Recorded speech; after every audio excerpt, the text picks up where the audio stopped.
Welcome to Grand Sumo Breakdown, the unofficial sumo podcast for official sumo fans.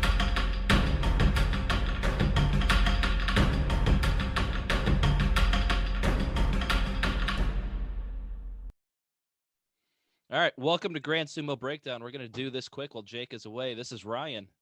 This is Flerk. And this is Mac. And this is our midway episode for the Aki Basho. We just watched day 8. So if you have not seen day 8 yet, make sure you turn off this podcast, watch day 8, come back, turn this back on. Yeah, wait, who's this other person that's in our podcast? I was out of my chair for like literally 5 seconds. We were ready to and go. that's all it takes. Yeah. We were ready to go. I'm so disappointed in you people. That's normal. That's nothing new. You're right. That's a good point.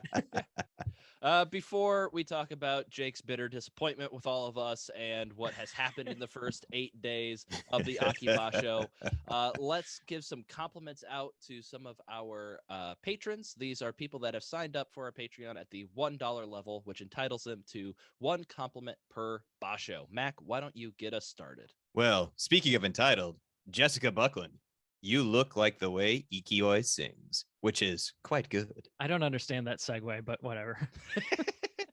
Yeah, working also, on it. Jessica, you're entitled. Yes, apparently that too. You are entitled to this compliment. There we go. Much There better. it is. Much better. There Well you done. get it. We got there a little late, but the important thing is we got there. Hey, I'm still waking up. Fair. So whenever Rob Shields isn't on screen, all the other characters should be asking, where's Rob Shields? A single wink from Dick Flair is enough to bring you to your knees. Should have saved that one for Right? That's a clincher, man. for your brother. Yeah. Glenn Otto, we would resort to your judgment for a Mono E. Jen Blackmore, the salt wants to be thrown by you. And summer is the glue that holds this podcast together. Mm. So we will have a few more compliments towards the ends of the episode. And if you want a compliment from GSB, sign up for our Patreon at just $1 a month. That's $12 a year. That's a bargain, damn it. I mean, also if you want to like contribute to the show, like Also, yes. it's the compliment. It's kind of a consolation prize here. All right, let's talk about what's actually happening at the Aki tournament. I don't think we can qualify this as a wacky Aki. Once again, that really doesn't translate past. We go through this every year, don't we? Yes. But fairly straightforward, I would say, at least as far as the Yusha race is concerned, because your sole Yokozuna, Shin Yokozuna Teru no Fuji, is your sole leader at 8-0. He is looking every bit the rank of Yokozuna. He's not winning every match immediately. He's been in a little bit of trouble, especially today against Holy crap. Tamawashi. I thought he was going to give up his very first Kimboshi, but he's been patient. He uses his length, his power, his balance, and his smarts to win everything so far. What is everybody thoughts on Teru no Fuji in this first week of the tournament? It's pretty good. Yeah. He can do the sumo. No, it's like what we were seeing the last couple Bashos, but he's just staying consistent, which is amazing. He's at the rank of what his performance has been showing for a while, and it's nice to see. Yeah. And I'm happy to see some of the younger guys have been testing him. Like, they haven't been immediately bowled out of the ring. So I think Hoshuryu, Wakataka Kage, Kiribaiyama, Koto no Waka, all of them got some sort of offense in the match against Teru no Fuji. Some a little bit more than others. But definitely the young guys have been testing him. But Teru no Fuji's just showing that he's got the experience. He knows how to handle this. And they're not going to take him down. Not this tournament. You kind of mentioned it earlier today. I was most worried about his match with Tamawashi. We've seen when guys can get in underneath him and get up under and get that Nodawa, that deep Nodawa up and standing Teru no Fuji up. That's his kryptonite, but he just couldn't finish it off. I mean, Teru no Fuji is Teru no Fuji. He's the kaiju. Yeah. Tamawashi brought the anger he usually has for elbows to Teru no Fuji's throat. Yes. With that Nodawa attack. But no, that was like the one moment I always love to see for top people is like when they get in those bad situations, like how they respond. And he just absorbed that attack and was just able to use his strength, his weight to just kind of like, nope, you're not going to push me out. And he just turned the tables and won it cleanly and calm as he likes. Yeah, the biggest comparison for me is just remembering watching Kisei no Sato when he won his back-to-back Yusho and when he was doing really good prior to being promoted to Yokozuna. It just seemed like you just have to have the perfect match to beat him. Like you can get him to the edge of the Tawara, but he's just going to find that strength, that drive to overcome whatever was coming at him and be able to win the match. So he's really reminding me of Kisei no Sato in that manner. Hopefully the comparisons stop there because we all know what happened to Kisei no Sato in his first basho as a Yokozuna. So if Don't jinx him. Yeah, it's not, Win or it's not not, too I'll late for just him to stop lose now. talking. Yeah. Yeah, Win or not, though, Teruno Fuji already has twice as many Yusho as Kiseno Sato ever did. So that That's makes him true. twice the wrestler, I believe. Yeah, and Ooh. Teruno Fuji has just become the king of the first week, the past three basho. The past three basho, his earliest loss is on day 11. So he started the May tournament 10-0, obviously started the July tournament 14-0, and he has now started 8-0 for this tournament. So he's Yokozuna, so we know he's doing really He's good at the sumo. but he's not giving up those early losses to the people you think he should beat. He is beating every single person that you think he should beat. And that's not something that we've seen from the Yokozuna since we've been watching. So I think that's real refreshing. And when somebody does beat Teruno Fuji, it's just going to make it all that much more special. yeah. Pillow's gonna be thrown. Going back absolutely. a couple tournaments, like he was losing to guys like Daisho. Onosho actually got him twice in 2 tournaments. Takanosho was beaten him pretty Takanosho, consistently. Shima Naomi, like those are names where like, yeah, you could expect a Sekiwake or an Ozeki to lose to those guys, but a Yokozuna should be beating them, right?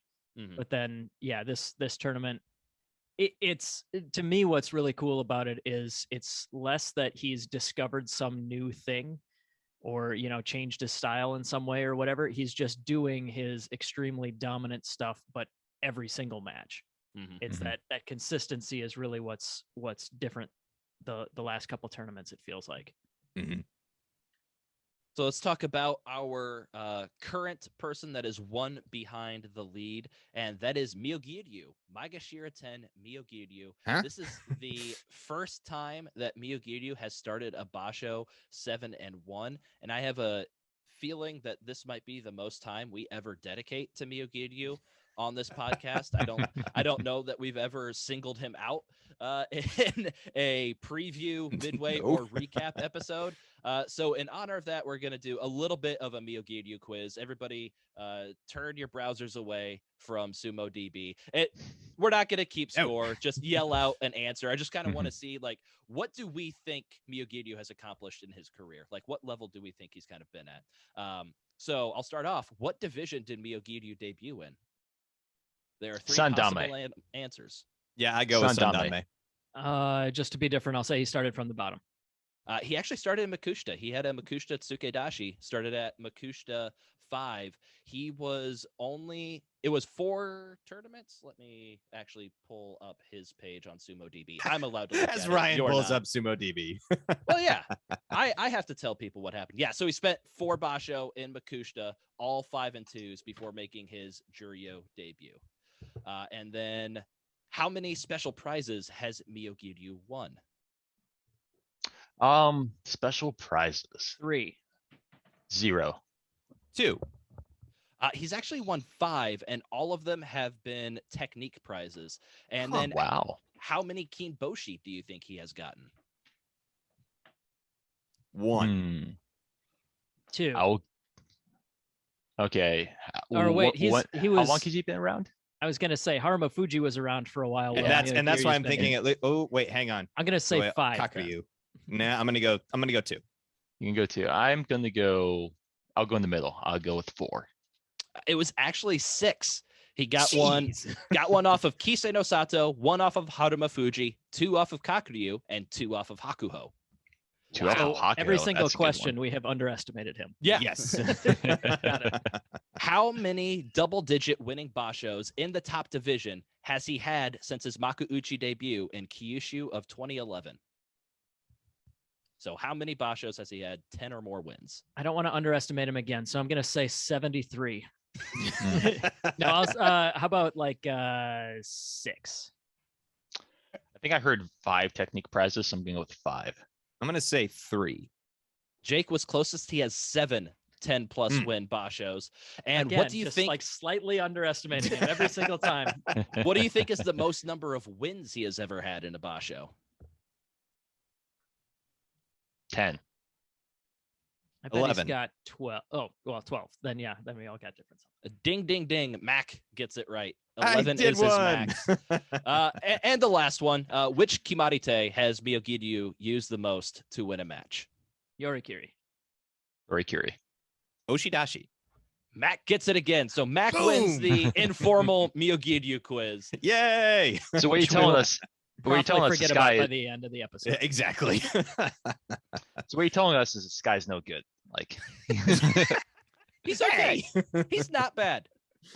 yeah, I was definitely underestimating him the whole entire time. More than So, I thought. Yeah. I He's think impressive. Ryan, you nailed it. Like that's probably the way to sum up his career as we are aware of it.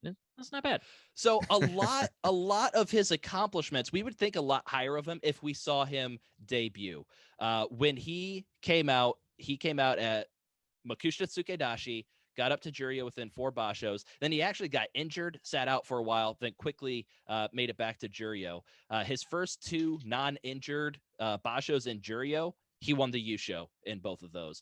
Got up to Makuuchi and then won a technique prize in 4 out of his first 6 tournaments in Makuuchi. Wow.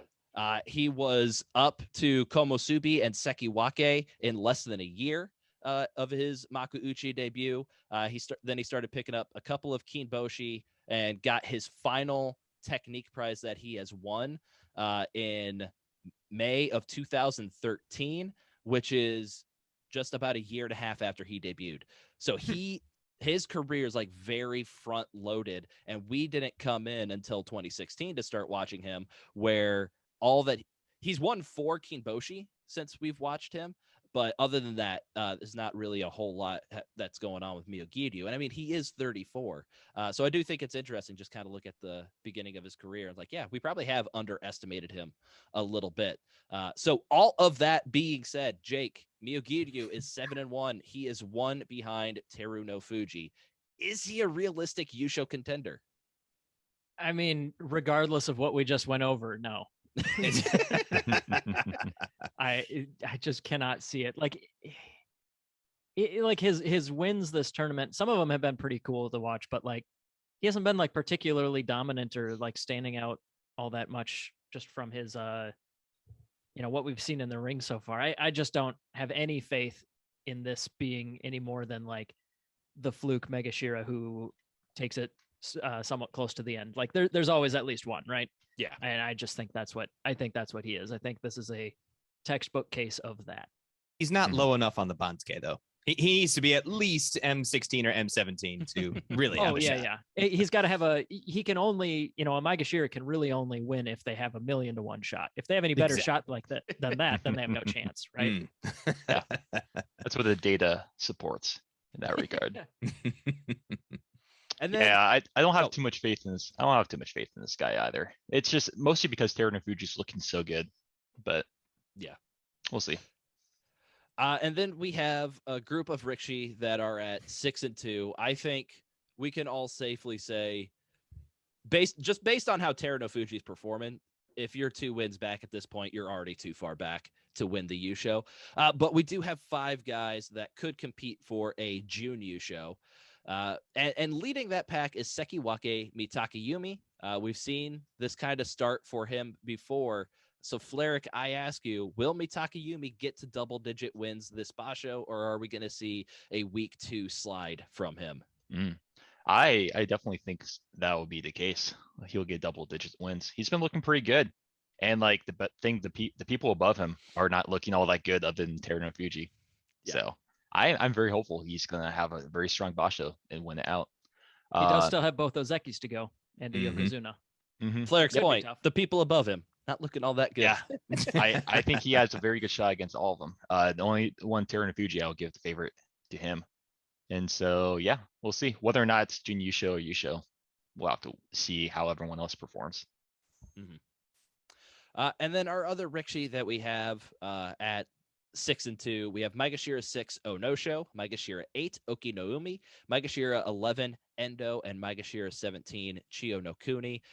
Those last two guys beat the piss out of each other yesterday. That was a really fun match to watch. There have been a couple of brutal matches. I think the other one was Tetsuyoshi versus Ura on day 1 or 2. So somebody told them that one was a boxing match when they went into the ring. Somebody told Tetsuyoshi that was a boxing match, but they did not inform Ura of that fact. No. So I just kind of want to go around with everybody and say, choose 2 Rikishi from this group that you feel most confident will contend for the June Yusho this basho. So we'll start with Mac. Oh, okay. Yeah. Okay. Yeah. I was about to say, which way we want to go here? So the two that I think, the two that I would think would have at least some credence to contend would be Endo and Chiyo no Kuni. Chiyo no Kuni strictly because the data supports the bottom of the Bansuke, and we've seen what Chiyo no Kuni can do in certain bouts. I mean, he's no slouch. So I think he can definitely at least make a run of it. And Endo has proven that he can beat Yokozuna in the ring, and most notably Hakuho. So he's got the potential to definitely beat a Yokozuna. Why not? Yeah. What about you, Flarek? I think I'll agree with Endo. I believe for a lot of the reasons Max said, but I'll also throw in Okinoumi, mostly because he's the one I have noticed I always kind of underestimate, and I feel like that might be the thing for this bashos, underestimated Rikishi doing pretty well. So I'll kind of give him a shot. All right. What about you, Jake? Mitakayumi and Endo for me. Mitakayumi counted for this, right? He was in. Yeah. Okay. Oh, he's okay. So Flarek says Endo and Mitakayumi. Get Okinoumi out of here. I'm sure. Yeah. Get that scrub.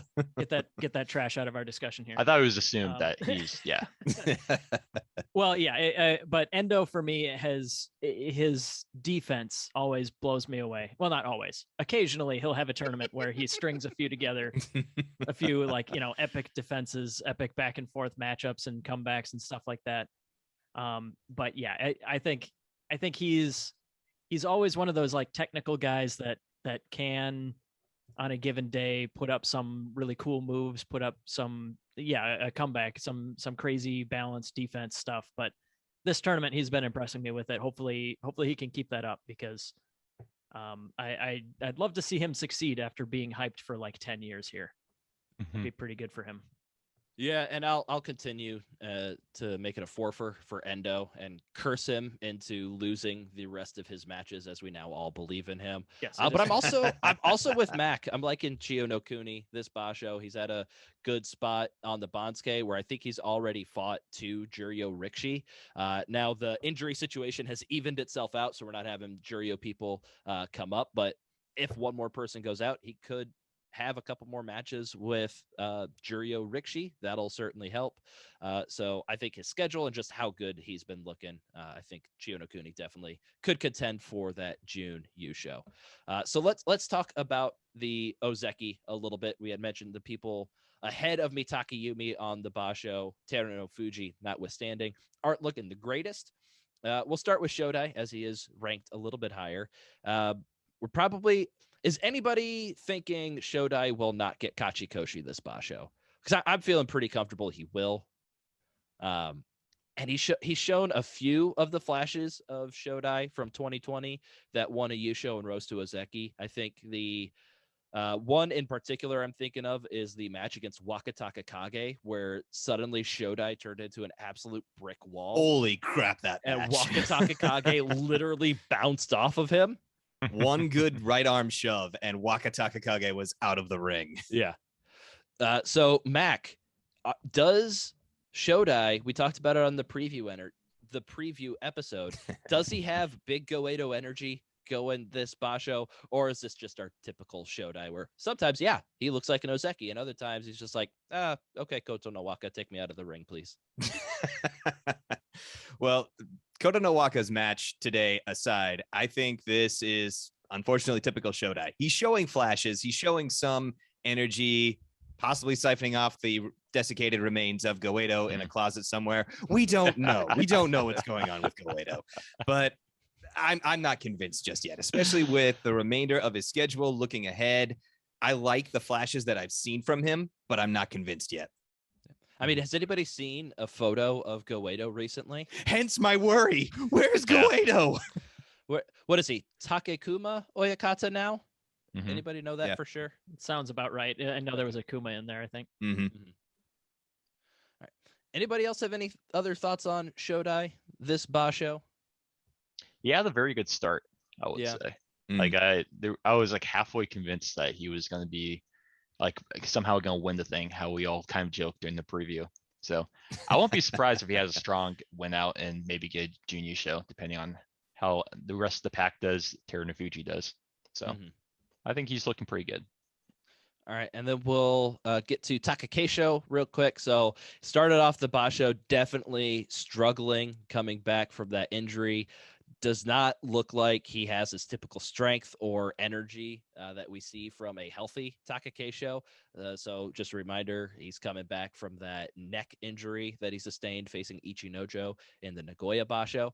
But he has equal wins and losses at this point. He's won 4 out of his last 5. So he's definitely kind of turning it around a little bit. Jake, what percentage do you give him to get Kachikoshi this basho to go at least 4-3 in the final week? I'm gonna say probably 2-1 in favor that he does it. We got Teruno Fuji, which a diminished Takakesho. I think that one's a pretty much a lock that he's gonna lose that one.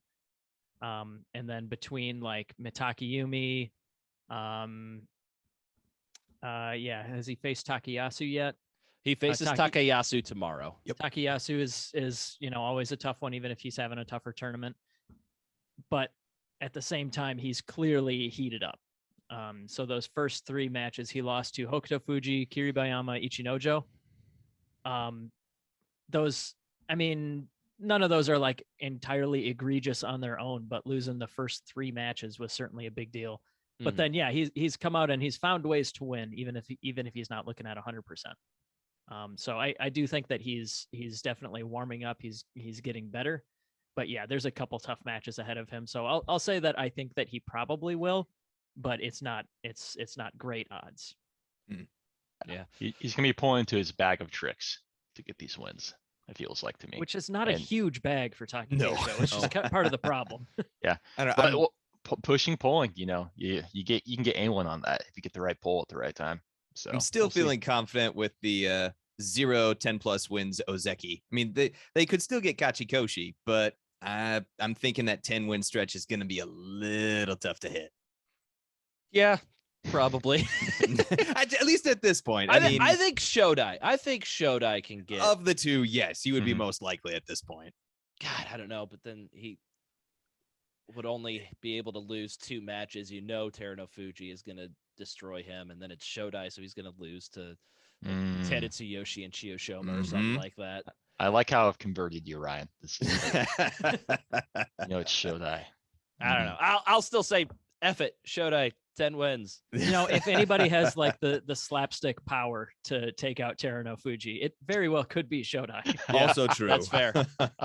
Very fair. But it won't be like a straightforward match either. Yeah. It'll be something silly. But yeah, I think Takakesho, the 3 biggest matches he's got to worry about, obviously Teruno Fuji, Shodai, as much as we joke about him, and Mitake Yumi. And so other than that, he's got to beat everybody else. Then that includes Takayasu, Meisei, so a couple more Sanyaku, Rikshi, and then everybody else in the Maegashira ranks, which, I mean, he's already lost to 3 Maegashira. So it's a pretty tall order for Takakesho here, but I gotta believe that he'll pull it out, just because Maybe I don't want to think what the Ozeki ranks look like with just Shodai there, and Oof. especially if Takakesho can't get 10 wins the next basho. I don't want to think about that reality. Yeah. Maybe there will be maybe the bonds can't work out and there's someone really hot, and so maybe Takakesho gets not one of the Sanyaku matches or something like that, or he goes further down. That definitely could be the case. I could see if he's floating around 7-8 wins around day 14-15 when he's supposed to be facing Teruno Fuji, maybe if there is somebody like Miyokudu who is just still 1 win behind Teruno Fuji, they okay, Takakesho, you're not in this. We'll substitute you for Miyokudu, something like that. We've seen it happen before. Yeah, we've definitely seen it happen before. So there is a chance Takakesho could dodge some of those matches. Luck, definite luck if that happens. Yeah. I think also Takakesho to me feels destined to be like a 6 or 7 time Ozeki or something like that. Just because he's so young, he's had so many injuries that have, hampered him short term, but then like we were talking about on the preview, he does generally come back very strong from those injuries. And he's still so young that he can recover, he can heal up very well. So yeah, I don't know. I just kind of get the vibe that if he doesn't get it this time, he'll probably recover well enough, get 10 wins next time, and then just rinse and repeat next year or something. Yeah. I could absolutely see that happening. Let's talk about the rest of the junior Sanyaku ranks. We've already hit on Mitake Yumi a little bit, but the rest of them, not looking good. You just summed it up right there. Meisei, Takayasu, Ichinojo are all 3 and 5. They're at least doing better than Asunoyama, who has yet to pick up a win this tournament. So they can hang their Come on, hat on Asunoyama. that. At Seriously, least. dude. Come on, man. But out of Meisei, Takayasu, and Ichinojo, which one of them has let you down the most, like personally? We'll start with Jake because I have a good idea. I know because there's 2. Yeah, I picked Ichinojo in our prediction series, and Takayasu has my heart. So yes, I am having a rough tournament. What about you, Fleric? Are you personally scorned by any of these Rikishi? Yeah, it's only because of our prediction series that we have, of where I had Takayasu and Kirishima wanting Takayasu to do well. Oh. And today they happened to face each other, and Takayasu, he just could not read that Henka from a mile away, unfortunately. So I was watching the match. I had my daughter in my lap because right when she wakes up in the morning, she'll typically sit with me for a little bit, and I can get her to watch Sumo for 10, 15 minutes before she realizes like, oh, there's like walking I can do. Which since she's discovered she can walk, that's all she wants to do, which is great. Yes. But now she's also discovered that ledges have things on them, so that's not fun. But irregardless, at this point, she was not walking around and pulling everything off of ledges. And I was just talking to her. It's like, yeah, this is Chiyoshima, Takayasu. Takayasu's not doing too good. And right before the Tachi, I'm like, yeah, you probably got to expect a Henka out of Chiyoshima at this point. And then boom, Tachi jumps out of the way, throws Flying Takayasu Henka. to the side. Like, if I could see it sitting on my couch in Des Moines, Iowa, how did Takayasu not see it? He doesn't have a Raiso Oyakata to help him study the film anymore. That's what it is. Also true. Not that you need film to be like, oh, Chiyoshima might jump to the side or over me or something. It was very beautifully executed, though. It was Oh, gorgeous. absolutely. Yeah. Oh, it was That so was one good. of the better Henkas I think we've seen, because Takayasu was so committed to just charging and blowing up Chiyoshima. Chiyoshima read that perfectly, jumped to the side, threw him down. Mwah, chef's kiss. All right. Beautiful. Mac, are you personally wronged by any of the junior Sanyaku Rikishi that are not doing well? Not really at this point.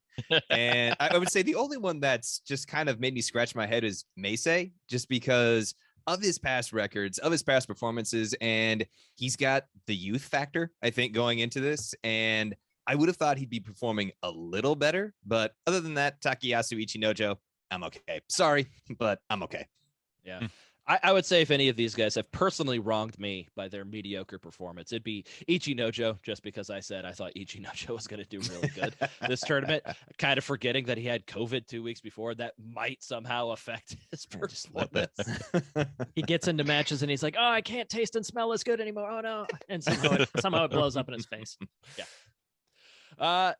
And then I think just wanted to touch on Ura a little bit, because he's always, if Ura's around, he's bastard. just one of the more entertaining dudes to watch. He got off to a slow start. Oh, very similar to Takakesho. Started off 0-3, and now he's won 4 out of his last 5 matches. One of them was the Okuri Tsuridashi win versus Daisho on day 5. An Okuri Tsuridashi is basically when you pick up your opponent from behind, like bodily lift them up, and then place them outside of the dohyo.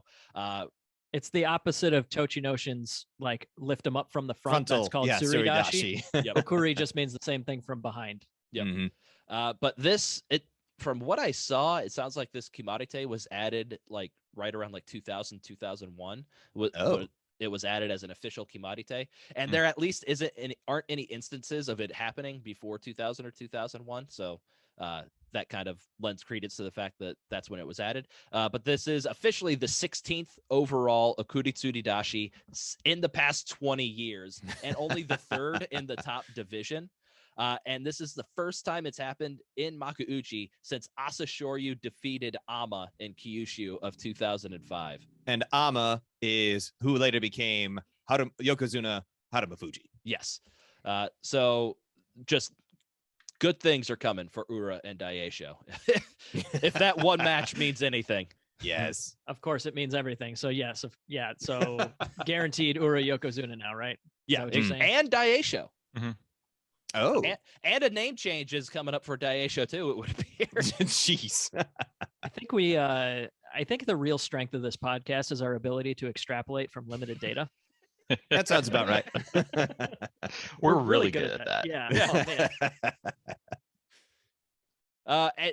But Ura's just had a very interesting style. Besides that impressive Okuritsuki Dashi, he's been starting like every match far back from the Shikiri Sen, not like Hakuho or Tobizaru far back, but still noticeably far back from the Shikiri Sen. And he's not really doing any charging at all. Like, especially the past couple of matches, it's just been both guys kind of like standing up and slowly walking towards each other. The Tobizaru one today was real interesting.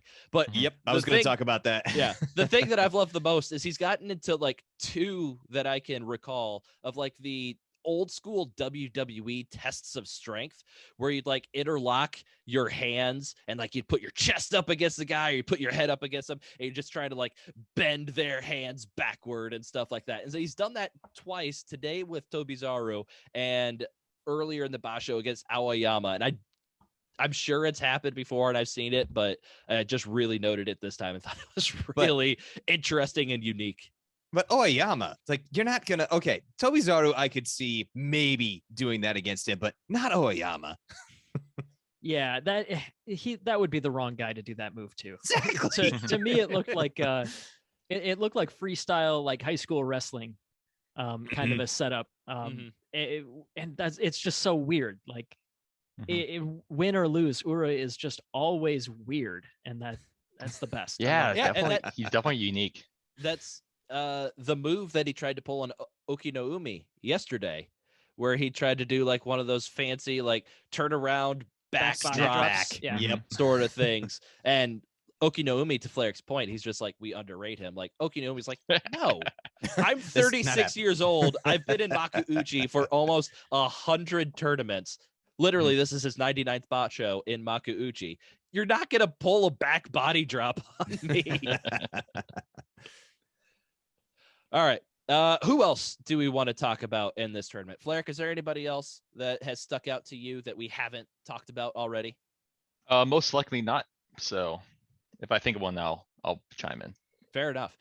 For me, I'm going to say Kiribaiyama, especially his start. He started off 5-1, all of those wins coming up against Rikishi in the Sanyaku ranks, but particularly days 3, 4, and 5. Where on day 3, he had a 3+ minute match with Takayasu. On day 4, he had a minute+ match with Ichinojo and another minute+ match with Teruno Fuji on day 5. 3 opponents that outweigh him by an average of 90 pounds, and just having them all lean on him consecutive days has just got to be rough. But he came out of that 2-1. It was just really impressive from Kiribaiyama. He's faltered a little bit the past couple of days, but I've been really impressed with him so far. What about you, Mac? So for me, I'm going to go back to Tobizaru, and a lot of that is because of his tachiais that we've seen recently, especially his one today with Ura. Is this going to be a new style with him moving forward, just more of a reserve, not going to be charging, more of a, like we were saying earlier, a test of strength? And you could kind of tell the crowd really wasn't into it. They were, at least I wouldn't say booing, but definitely like, oh, like wait a minute, that wasn't a charge. What the heck is going on here? Do you think that moving forward, this is going to be more of a standard for the smaller guys, maybe just going with that reserve, that standing match, and that strength versus strength type? I think from what I can tell, it's usually the smaller people that kind of get a card, like get away with that a little bit more often, like trying to avoid the Tachi, because they obviously will be at a disadvantage. Tobizaru, I don't think he's like the smallest person, so maybe some matchups, like against the matchups, he might be okay to kind of do that. But my impression is it's kind of in his bag of tricks. He's always seemed like a tricky guy. It's like when he thinks like it might be a work into his advantage, he'll go for it, and otherwise he'll try to do. When he has a size advantage, like he's going against an Endo, he'll probably try to just blow him off with the Tachi. Yeah, I think it's kind of neat that we have this crop of like cruiserweight kind of guys coming up that are having some success. Hoshuryu, Kiribayama, Tobizaru, Teratsuyoshi. Like they're not tiny like Enho, making like a complete headlines just because they're so tiny and tricksy and stuff. And a lot of the times they can go strength for strength with some of the bigger guys, but then, you know, you get Ura and Tobizaru against each other, and they both know that they're going to try tricksy stuff, and you get fun matches like the ones that they had. I don't know. I think it makes for some exciting sumo beyond just the standard huge guy versus huge guy kind of style matches. Mm-hmm. And then you also got Teratsuyoshi, who we got the obligatory leg pick attempt from him. Oh, yes. Earlier He got this it to work tournament, this tournament, yep, so he's he going to got keep it to trying work. it again Mhm. forever now. Yep. And you know what? More power to him. We don't see enough leg picks attempted at right at the Tachi. So if we could just get that one magical match between like him and Ura, where they both go for the leg pick at the Tachi, They'll just wound up on the ground. And like, then whoops. they do a backflip and they land Yes. on their feet, and then they start. yeah, exactly. Classic. It's coming any day now.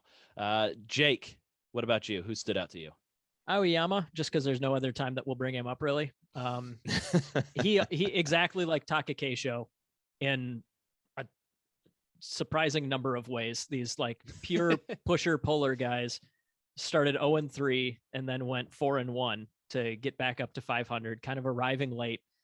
Really weird parallels there, but Aoyama, just a guy that I kind of like in general. And it after those early struggles, doesn't seem to be any obvious specific thing, but he's just kind of getting warmed up and finally getting some good results and just tossing around little guys like he normally does.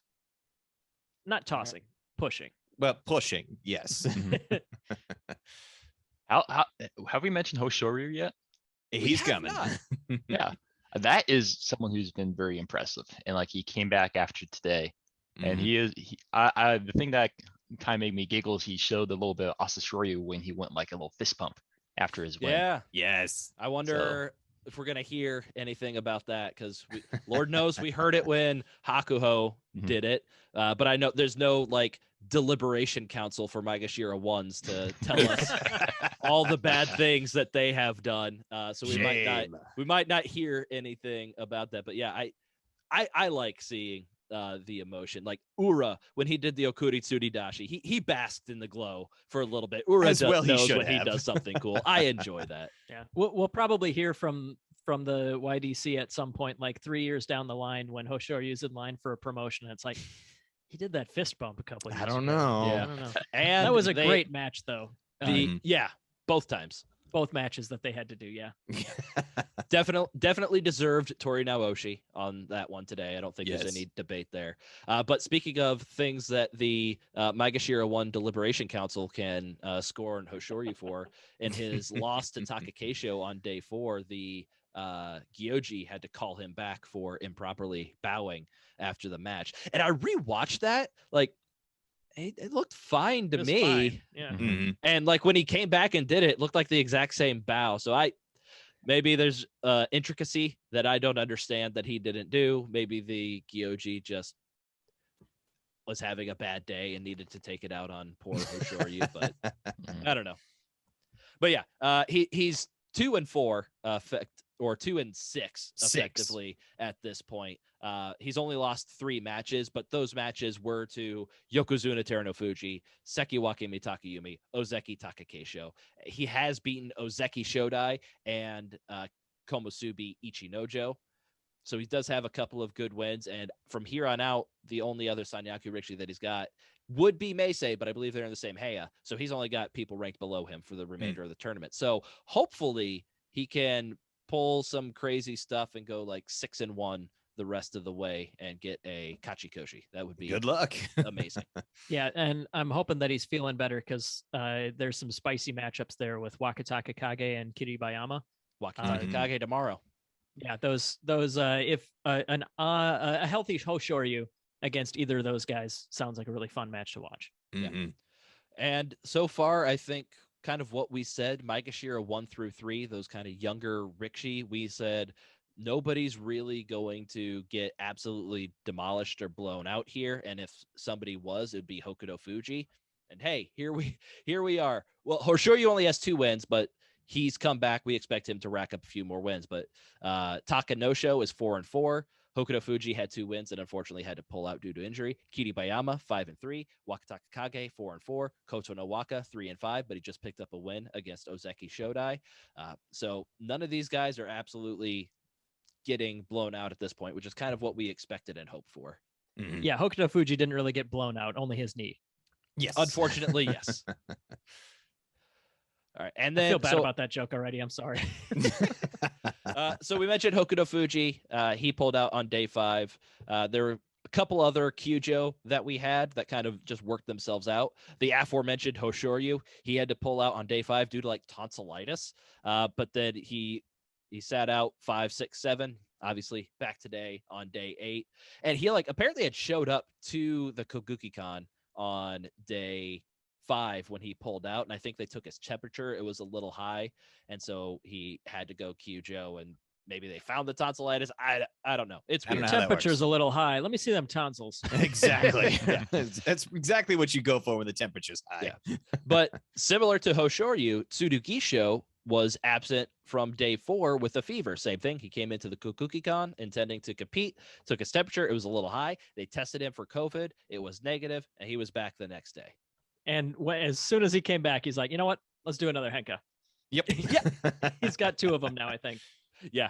Tsurugisho's definitely been pulling them out. Did you guys see his like leg today? Yes. What happened with his knee? I need to rewatch and see what happened. So I don't think Kitamayama probably focused in on his leg, but if you watch like the Nato Sumo video digest, the pre-match stuff, they like focused in on his right leg, and it was like super swollen and red and really gross. Yes. So if you have a chance, check out Tsurugisho's leg from today. He still managed to win, I believe, but it doesn't look good. All right. Yes, he did. Hataki Komi. Mm-hmm. Yeah, that is noticeably larger on his lower leg there. Weird. All right, let's talk real quick about what's going on in Juryo. Basically, it's the Aqua show down there.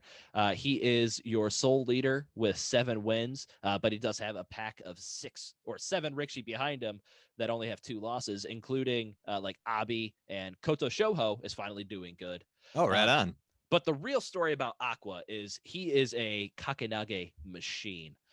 4 of his first 7 wins have been by Kakenage, and that is when you lift your opponent's thigh with one leg while grasping the opponent with both arms and then throw them off balance to the ground, otherwise known as the hooking inner thigh throw. It is not a commonly used kimarite, used less than 1% of the time in all matches, but Aqua has a 6% winning percentage with the Kakenage, and he has won with it 4 out of his first 7 wins this tournament, and it's his 4th most used kimarite overall.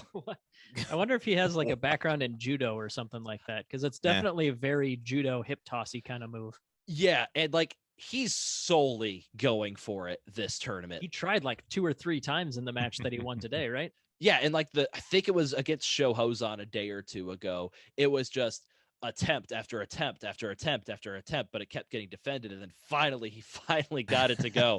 So he knows what works, and he's exclusively going for it this basho. Hey, because if it's not broke, don't fix it. I looked back just to see has he always done this? And I think the most times he's ever used it in a basho before this was twice in a single basho, and now he has it 4 times within the first 8 days in a tournament. So it's really interesting. So if you're watching Juryo, keep an eye out for Aqua and his leg throw whatevers. The guy at Juryo 9 West, though, really showing up. Hasn't had a single loss this time around. Yeah. Good on him. Whoever that may be, they're keeping his identity a secret. They'll unmask him on the final day of the tournament. Yes. No, that spot is blank on the Bansuke for the what was it? Takaganja. Takaganja. There it is. Yeah.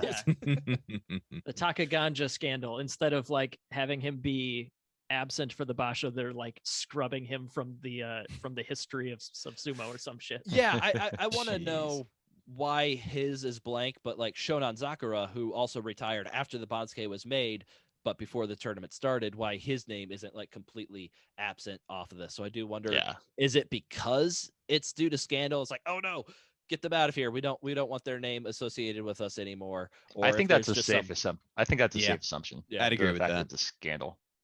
All right, Jake, I don't know how we're editing this episode. We're going to figure this out live. Do we want to go to a quick break so that we can do like all of our social media stuff, not have to worry about it at the end? Sure. Let's do that. All right, we're going to take a quick break. We are professionals.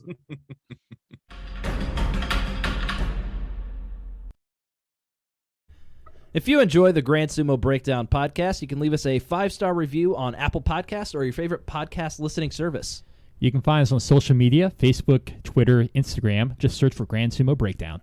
Support the show on Patreon and check out our blog, grandsumobreakdown.wordpress.com. If you have any questions, comments, or corrections, drop us a line at grandsumobreakdown@gmail.com or give us a call at 805-613-7866. That's 805-613-SUMO. Also, watch us on YouTube.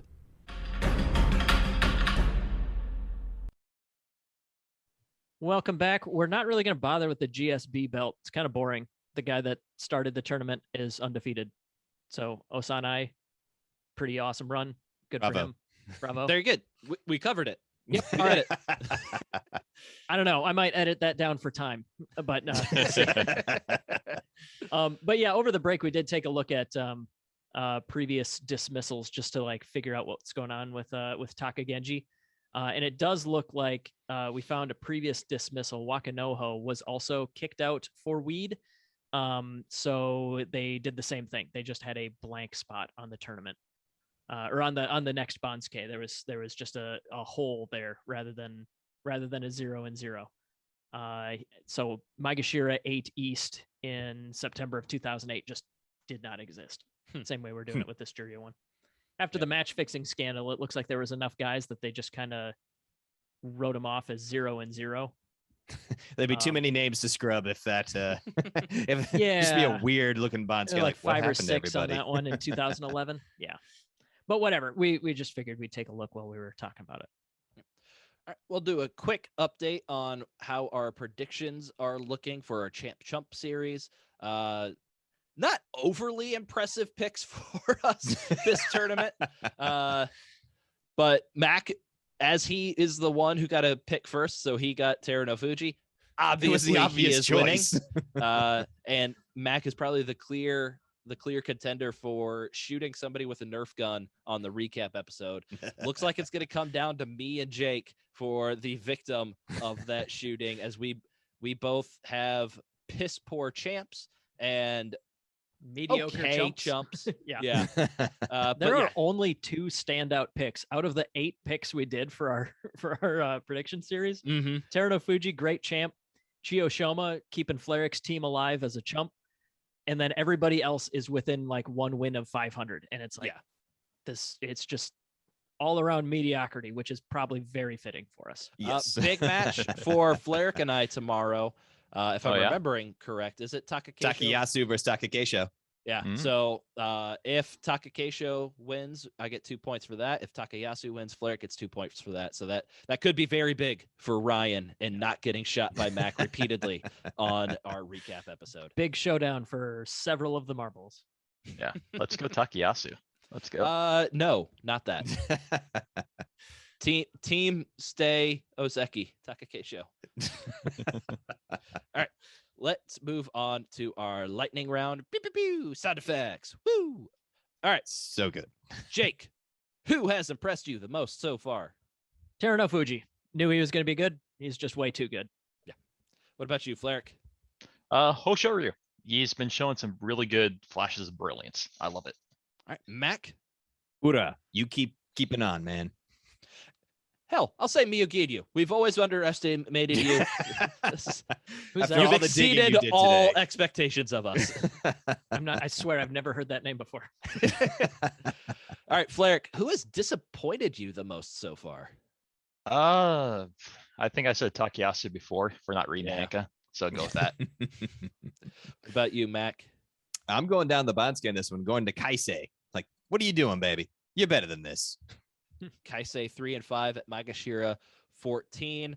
I think Flaric's impressed. I will go with my most disappointed, Hoshuryu. He has looked good, but there's only 2 wins in there so far, and his body wasn't strong enough to fend off that tonsillitis, which cost him 3 more matches. Oh, come True. on. So I am disappointed in Hoshuryu's tonsils. It's just poor fighting spirit there. Yeah. Jeez. A real Rikshi would have He fought didn't through want it bad enough. Yeah, he would have taken an ice bath to lower his body temperature so that he wouldn't have been hit for a fever. Rookie move. What about you, Jake? Who's disappointed you the most?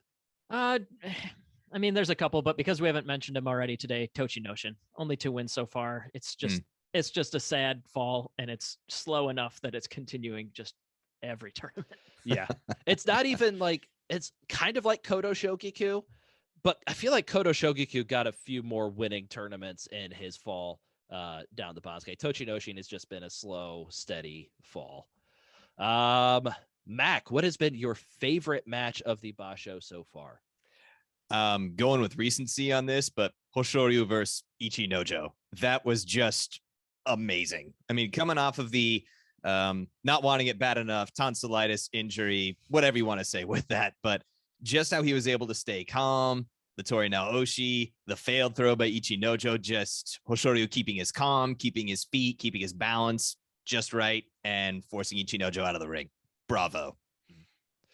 For me, I'm going to go with the Takayasu Kiribayama match. It's like a Takayasu special. You get in an extended match. You always see Takayasu win those battles of stamina. But Kiribayama was able to keep his positioning well enough, keep a grip on Takayasu's belt, and eventually wore the big bear down and got the win there after 3+ minutes. So that's my favorite so far. Jake? Endo versus Chiyonokuni on day 7, just all around wild one. And as I mentioned before, Endo's defense, Endo's comeback, superb. What about you? I'll also say the Endo versus Chiyonokuni. That was a fantastic match. Yeah, and got the pretty boy bloodied up a little bit, if I remember correctly. Yes. From like the top of his head. It must have been a headbutt Yeah. on Itachi or something. I'm sure. Yeah. All right. The most exciting potential matchup. Typically that revolves around the Yusho race, but I don't know that Teruno Fuji versus like Shodai is doing a whole lot for me. Let's go Hoshuryu versus Kiribayama. 2 young guys that are both great on the belt. I'm excited to see what kind of shenanigans they get into when they face off in week 2. Jake, what about you? I'm going to say the whole triangle of Hoshuryu, Wakataka Kage, and Kiribayama, because all 3 of those matches need to happen, and they all seem very exciting on paper. Flaric, what about you? That is a very good question.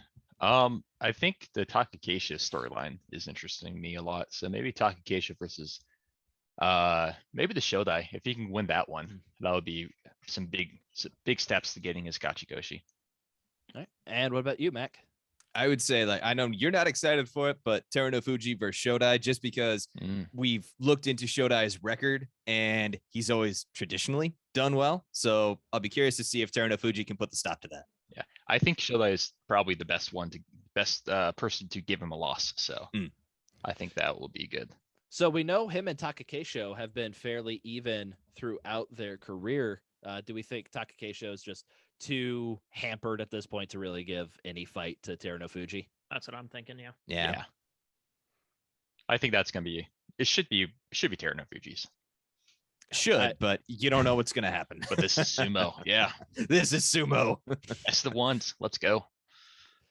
All right. So we had Kiribayama's loss to Daisho. A little bit of fun at the end there as Kiribayama was sent spinning like a top. And obviously, we're going to give him a GSB award at the end of the basho for it, but I'm having Totally. trouble coming up for the proper name for that.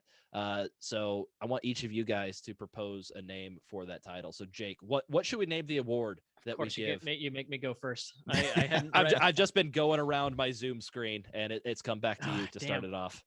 I don't have I anything have- clever. All right, go I got ahead, one. Cleric. I have one. It's gonna be obviously the Beyblade Award for his top move. I like it. Mac, do you have anything else? I got the Flow Rider Award because that head got spun round, right round. Like a record, baby. Like no, Flow Rider, different. That's Dead or Alive. Oh God. And then there's also Round and Round by Rat. We got. Hey, can I have a quick tangent? Tangent away. No. I saw like one of the first commercials that ever not ever, but first commercials in a long ass time that actually made me laugh out loud. This family moves into a house and it's like just some insurance thing. I think it was Geico where they're like, yeah, we moved into this house and it's perfect, but we've got a rat problem. And then it shows their basement and it's rat jamming out to run. So stupid, but like, there's so many like just absolute garbage commercials out there trying to be funny that, when one actually surprises me and is clever, it like kind of took me off guard and yeah, it just killed me. The one that always tickles me whenever it comes on, no matter how many times I've seen it, is just like, I don't remember what company it is. It's probably another insurance company. Probably But, like, Geico, because they just throw everything at the wall and nothing sticks. It might be, but the ones where like it's the guy trying to show everybody how they're turning into their parents. Ooh, yeah. That Is one's that pretty funny. Progressive? No. It might be Progressive. It's like Progressive or Geico or somebody, but I guess that means that the commercials failed because we don't know, or even worse, don't give a shit which company it actually is. But I remember. But you remember the the commercial. commercial, not the brand. So yes, in that way, it fails. All right. Is it the so, blue hair one? Is that the one that you're talking about? Yeah. Blue. Don't say it. Don't say it. We He's all got blue see hair. it. We all see it. All right. This is a real easy one. Who's gonna win? Fleric. Darren Fuji. Teruno Fuji. Jake, say it. Max, say it. So we're all on the record. Teruno Fuji. I don't know. Tsurugisho's got 4 wins Oh, already. God. that leg is clearly powering up for something. The rest of him just needs to swell with what could be muscle, and then Yeah. we'll see what happens. All right. As I mentioned on the preview episode, I want to start knocking out some of the questions that we have been getting from our patrons who signed up at the $3 level.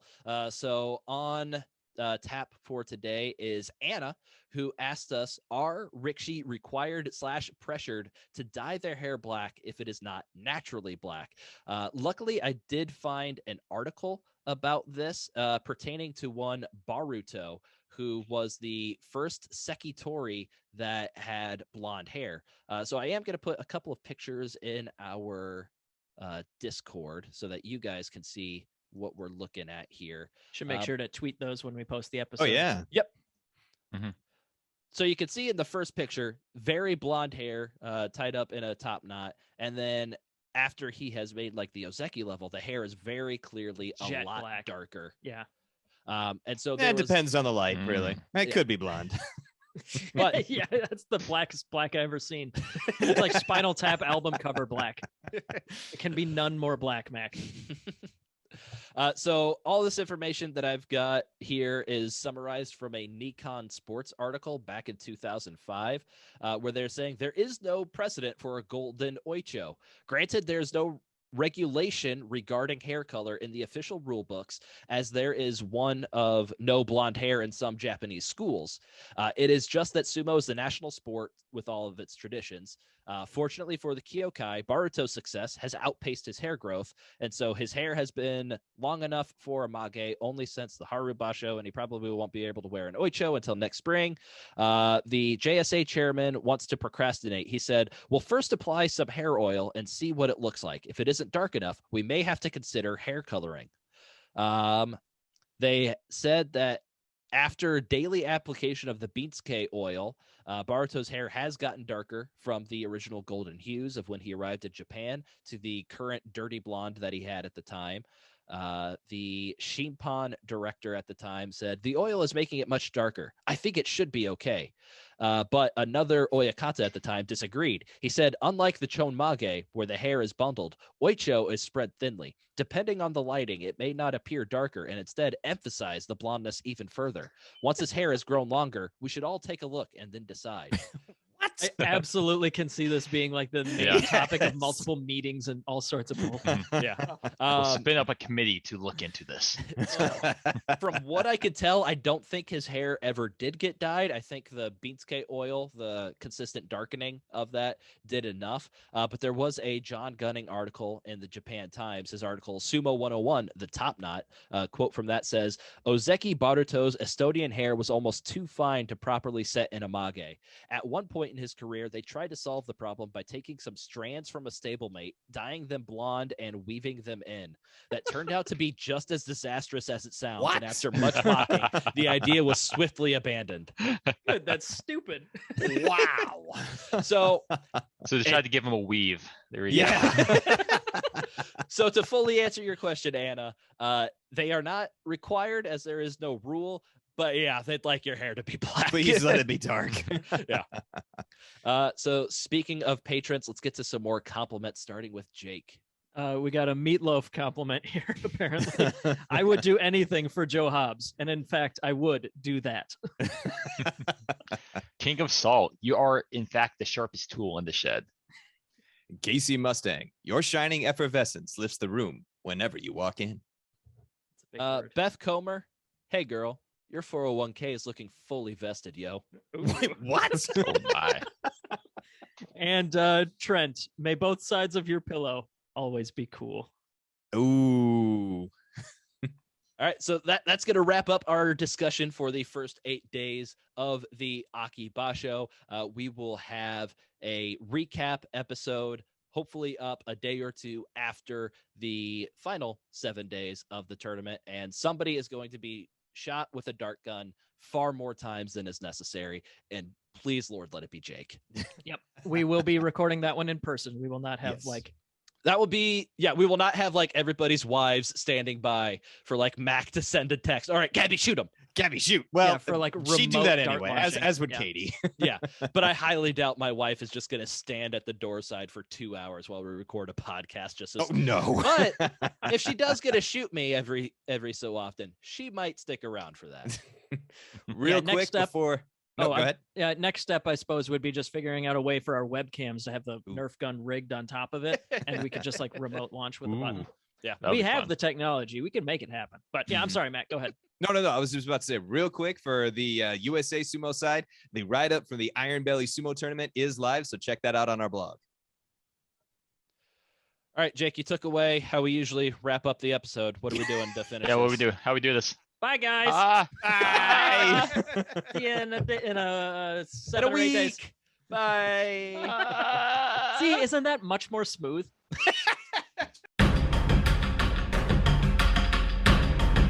Thank you for listening to Grand Sumo Breakdown. Until next time, Throw your salt high. And keep moving forward.